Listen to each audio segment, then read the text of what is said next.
This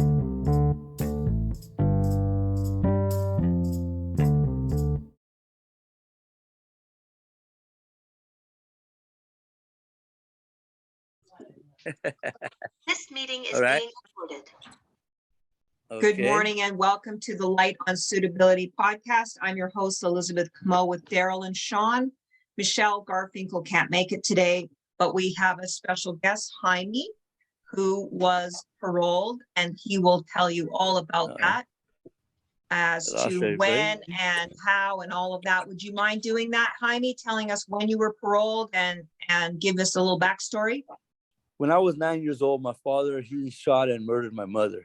At that point, I went to go live with my grandparents.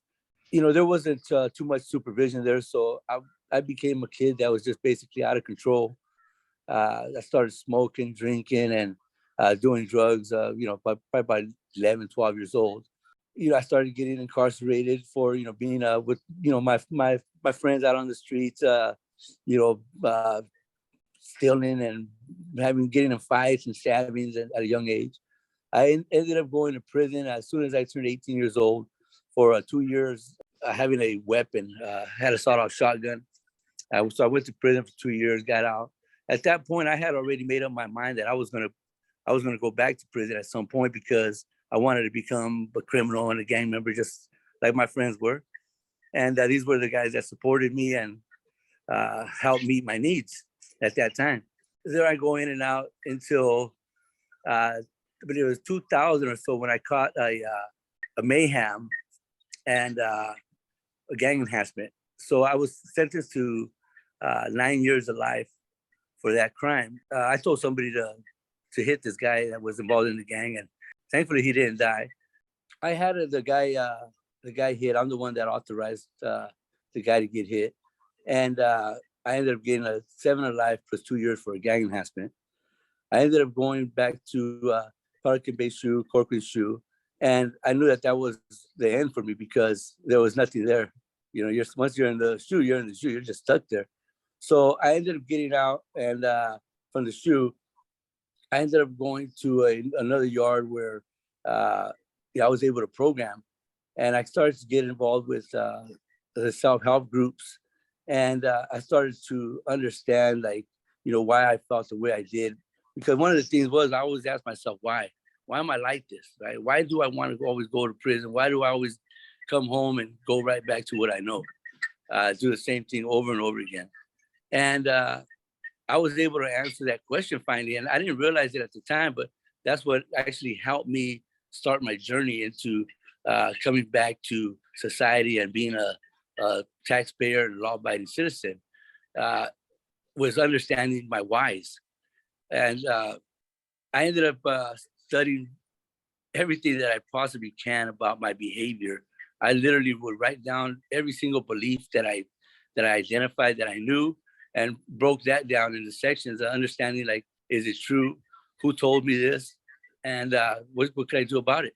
So if it wasn't true, then I just discarded it. You have to discard it once you find the truth.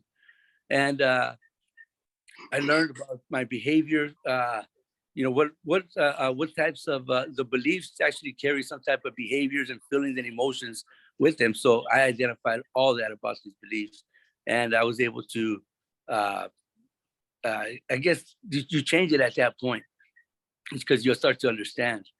I ended up doing this for a number of years where I got involved with CGA in a victims impact group that I helped start over there in Ione.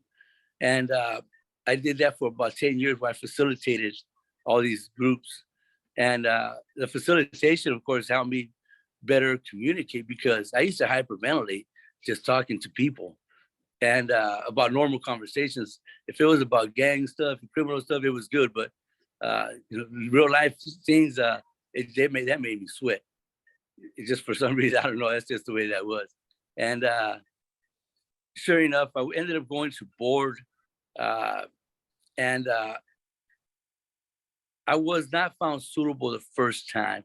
The second time I went, that's when I was, I believe Michele Garfinkle represented me at that one, and I was found suitable.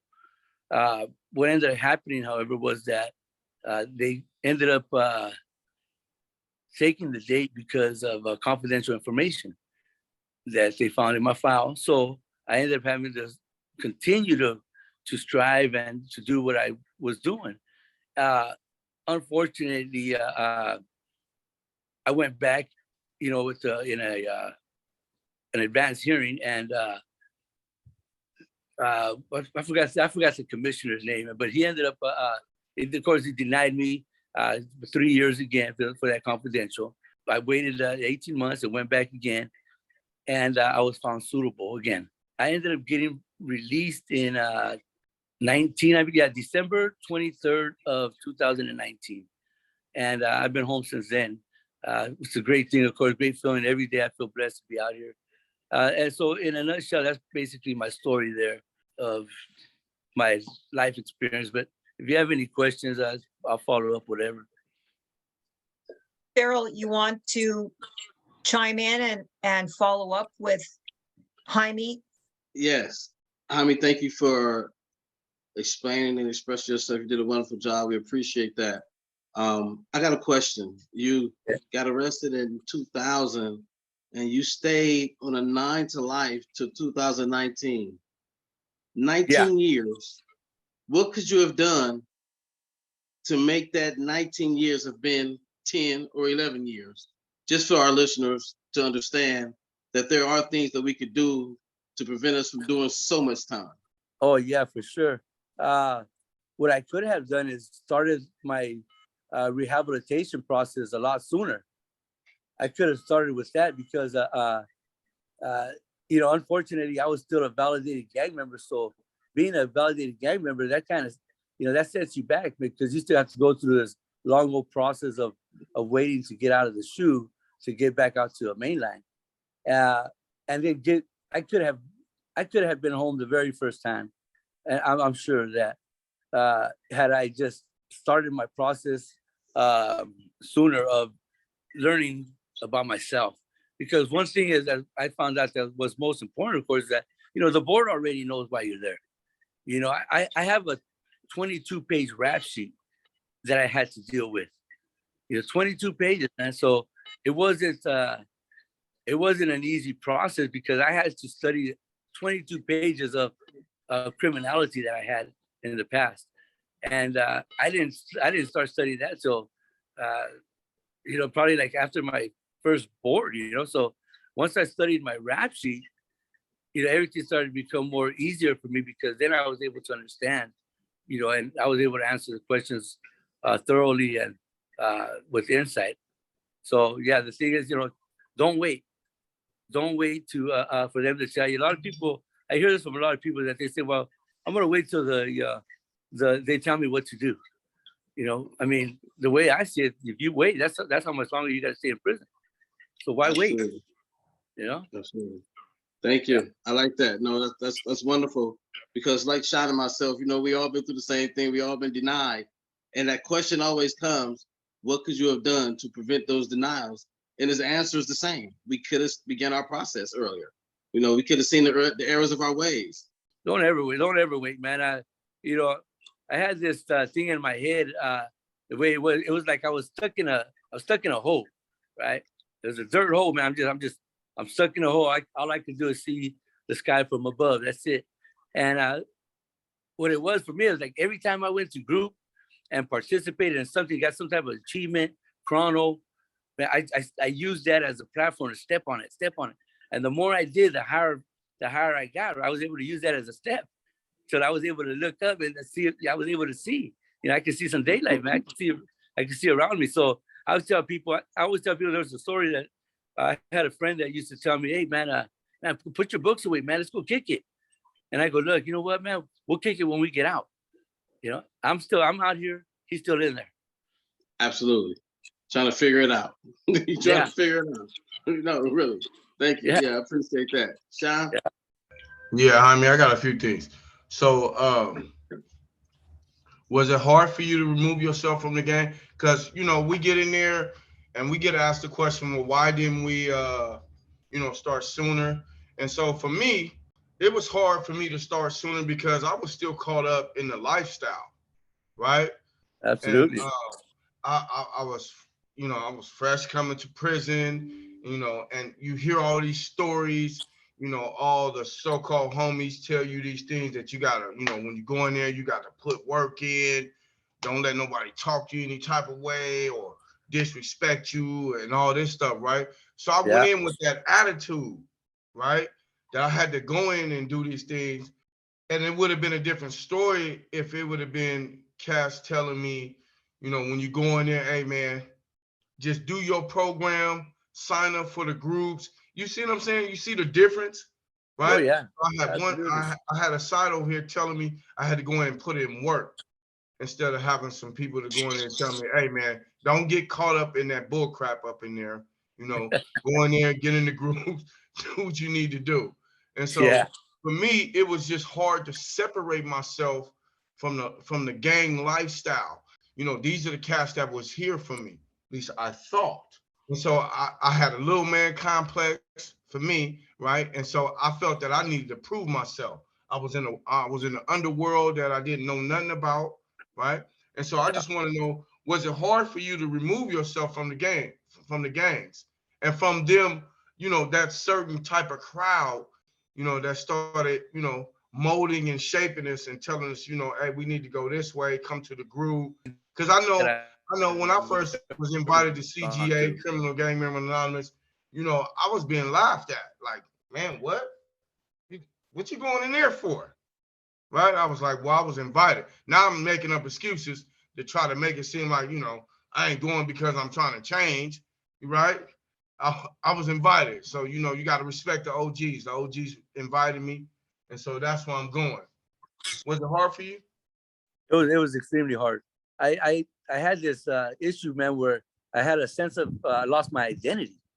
I felt like I lost my identity, who I was. I was wondering, okay, could I stand like this? Do I walk like this? How do I move? How do I, it was just weird. It was a weird experience, man. But, I finally realized that, just be who you are, right? Just be who you are, man.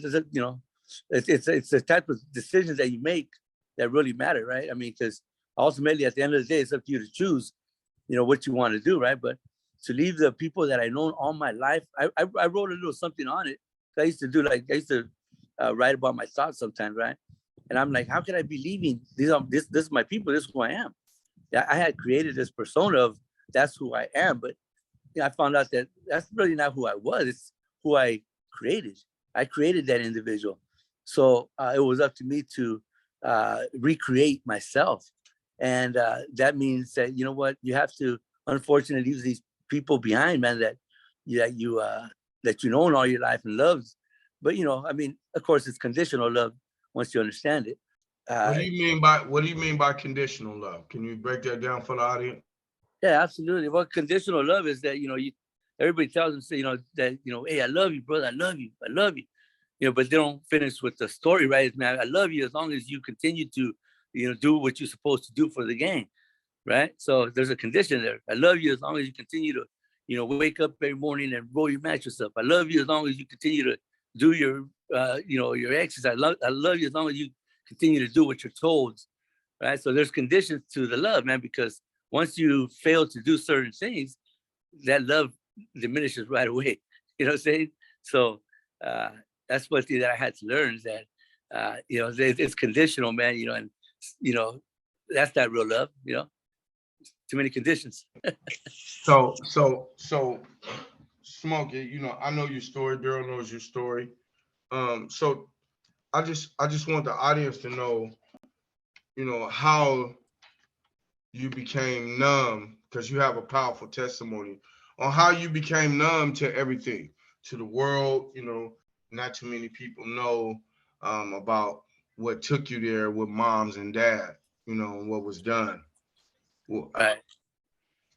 And when you seen that happen, and explain to us after you seen that happen, how, give us a little brief of how you just said, you know what, I'm cool on everybody and everything. Because to see that experience, is very heartbreaking. Oh, with my experience, right? With moms and dad and what dad did. Yeah. Thank you for that, man. I was 9 years old. I was just a kid, man. I didn't understand it, but what I did understand is that from one day to the next, I didn't have no more father or mother. Although I was, being raised in a environment where there was a lot of domestic violence. At that time, I thought it was normal. I thought that that's the way families were. And I didn't realize that till later on that, that's not the way it was. But, although it was a dysfunctional home, it was still home. And from one day to the next, that home was gone. I didn't have no more father. I didn't have no more mother. I didn't have no more my school friends because I had to go to another school. So my life literally was turned upside down from one day to the next. So, I went to go live with my grandparents, my paternal grandparents, and I was living in the garage. I remember it was cold every night. I cried every night, but I didn't talk about that experience with nobody. Not one person had a conversation with me about what had occurred in my family. Nobody, not my grandparents, not my uncles, my aunts, my cousins, brothers, nobody. It was like, let's just keep on moving. Life kept on going. So it wasn't until I was approximately 35 years old that So start where you said you were 35 years old, because you froze up again. Okay. Yeah, it was at 35 years old where I first was able to talk about the experience about my father and my mother, how my father murdered my mother. Because prior to that, I never talked about it with nobody. Right in front of you? No. He dropped us off. And then he went and found her. That's us. I'm talking about me and my siblings. Dropped us off, and then he went and he found her. And he shot her. He shot her and my aunt. He didn't kill my aunt though. She didn't die. When you were incarcerated, we done, or where we were at, they become embarrassing. It's horrible, but we have to face it. So what were some of the things you were doing as you started changing and started changing your life? So what were some of the things that you were doing to prepare for board? Like, how did you learn about your causative factors? Like, what were some of the exercises that you did to learn about your causative factors, your internal triggers, your external triggers, some of the things like that? Because, this is for family members. This podcast is for family members with incarcerated loved ones on how to help them, but also for the people that's incarcerated and for anybody else that wants to listen that can be able to help their loved ones. One of the things that I did when I first started getting into recovery was I started to participate in, like I said earlier about the House of Healing, which kind of helped. It kind of opened the door to me being able to explore the why, right? And what I did is I started to get involved with the CGA, that's where I started to meet all the, the guys that were really into this stuff, man. And I was impressed with the way they were able to articulate their experiences. And I latched on to Mike Baldwin, and I asked him if he was willing to help me out and work with me so that I could start to, understand what my issues were. And thankfully, man, for about 3 or 4 years, Mike and I walked up and down that yard every night and just talked and talked and talked. All I had to do was talk, and he listened. And the more I talked, the more he was able to come to me and say, "Hey, have you ever looked at this situation here and how it affected you?" Because a lot of times we come with denial, right? Nothing's wrong with me. I'm good, right? I'm strong. I can take it.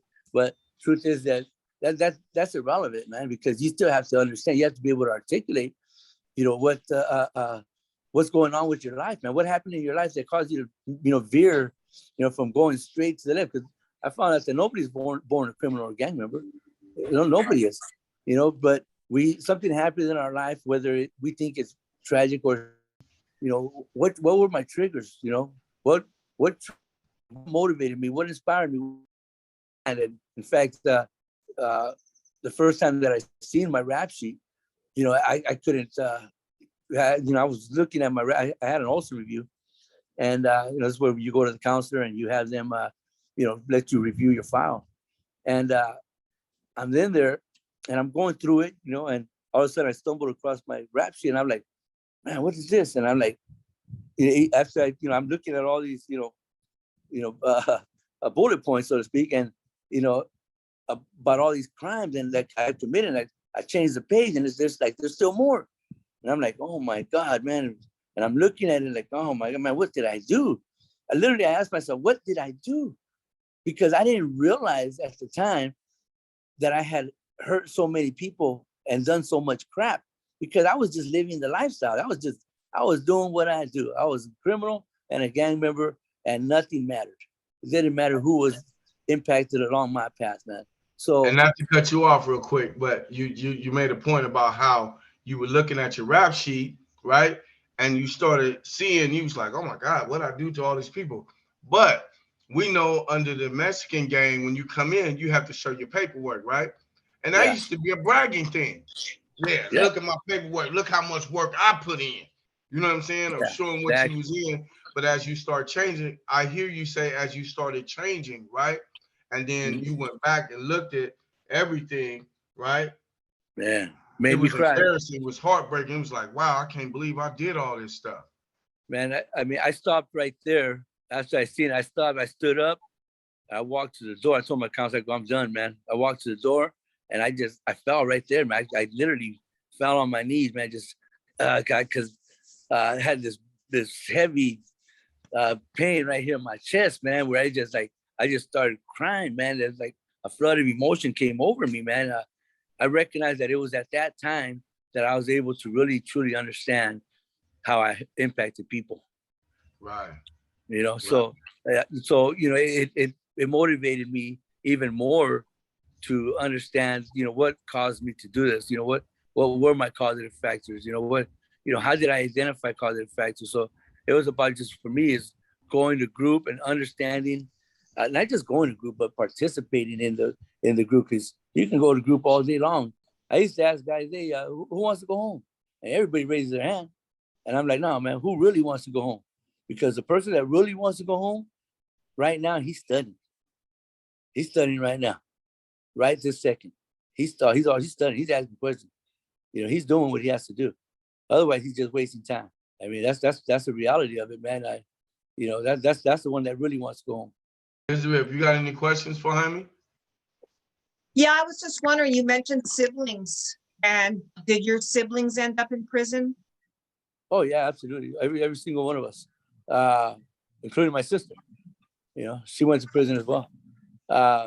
She lives in Oklahoma with her husband. She's been on methadone for around 30 years, maybe longer. I don't know. And so she's still running, right? So I tell people, you know, you run. So they all suffered the same trauma. Oh, absolutely. I mean, we suffered in different ways, of course. You know, substance abuse is a big one for all of us. Alcohol, right? So you know, everybody runs from pain towards pleasure. You know. So that's what we did. Of all the siblings, I mean, how many are in recovery and doing well, in addition to you? I have my brother. He's a year younger than I am, and he does well. I mean, he's lived by himself with his son. He has his own house. He's a fabricator. He has all these material things that he loves to mess with. And so he does good. He doesn't drink. He doesn't do drugs anymore. So my other brother that was under him, he ended up getting killed about 6 years ago, shot and killed on the streets. And our youngest brother is in Florida. He's in a penitentiary over there doing federal time. You know, so he's still running. You know, that's what I say. Right. He's running. Yeah. So your father's actions had a profound effect on all of his children. How did he get out? Did he have a life sentence for killing your mother? Yeah, he had a life sentence, and he got out. He got out after he might have gone to board once or twice, and came home. I just wanted to finish up, and there's just so many questions that we would ask you, but we're going to wrap it up here in a minute. I started seeing this strong connection between domestic violence and gangs, and the joining of gangs and the power and control aspect of it. And there's so many analogies to that domestic violence that we could probably make I just yeah. thought about that while you were speaking, Jaime, about, that insidiousness of the power and the control and needing to tell somebody what to do. And if you don't do it, then there's punishments and different things and all of Absolutely. that. Probably Yes, a absolutely. strong thread through there. But let's see if Daryl has anything else that he wants to speak to you about, Jaime, and then we'll wrap it up. I want to add on to what you were saying, Elizabeth, and I was also thinking the same thing. Being a former gang member who has witnessed domestic violence, we do realize that the fear tactic is instilled in the victims.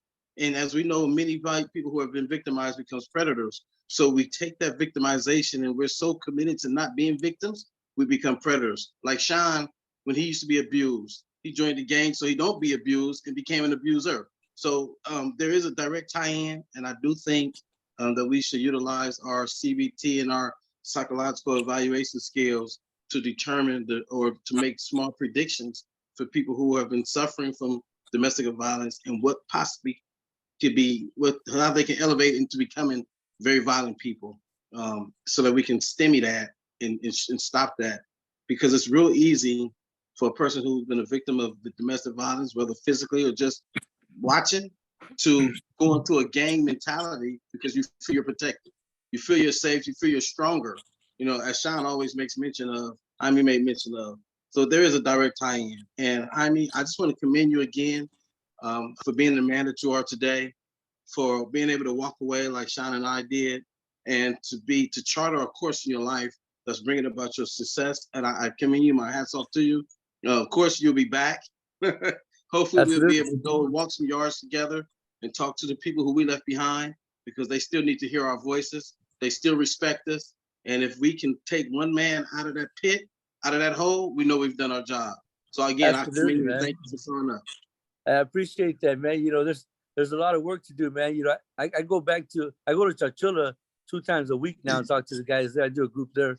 I also work in Modesto with youth. We had about 25, 30 youth that we feed 5 days a week.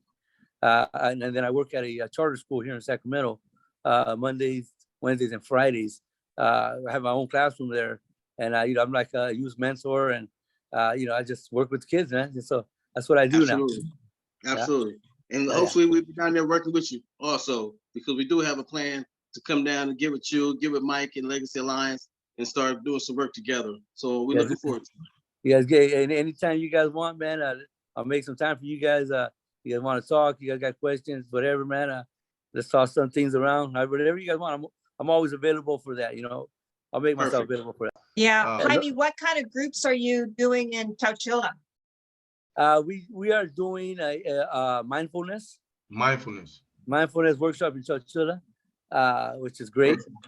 Yeah, so I go in every Tuesdays and Fridays. I go to Chowchilla now. So Good. What are you teaching the guys in there, or gals? This the guys, and we're teaching them mindfulness. What it is basically because mindfulness initially, you start with kind of like just coming in contact with yourself and being aware of your thinking and your behavior, and also that comes into, you can break that down to so many things, because you start talking about your beliefs, and what do you believe? What do you really believe? What do you think about? I always tell people, think about what you're thinking about. I mean, nobody really thinks about what they're thinking about, right? Think about what you're thinking about, because even as we're sitting here, we're still thinking. Our mind's thinking about something, and is what you're thinking about positive or negative, right? So, I mean, because let's be real. I mean, there's everything and anything goes through your head, right? At any time. So, if it's not doing you any good, shake it off, right? Change the channel is what I say. Change the channel. Yes, sir. Yeah. So, yeah. Excellent. Excellent. All right, you guys, thanks a lot for joining in again. And we shall see you next week, maybe with Jaime again. That would be fantastic. Michele should be back up on her feet, hopefully. And we also want to continue with our remorse, part 3 of remorse. Yes. And other than that, have a wonderful week. Hey, you guys, thank you for having me. I appreciate you guys.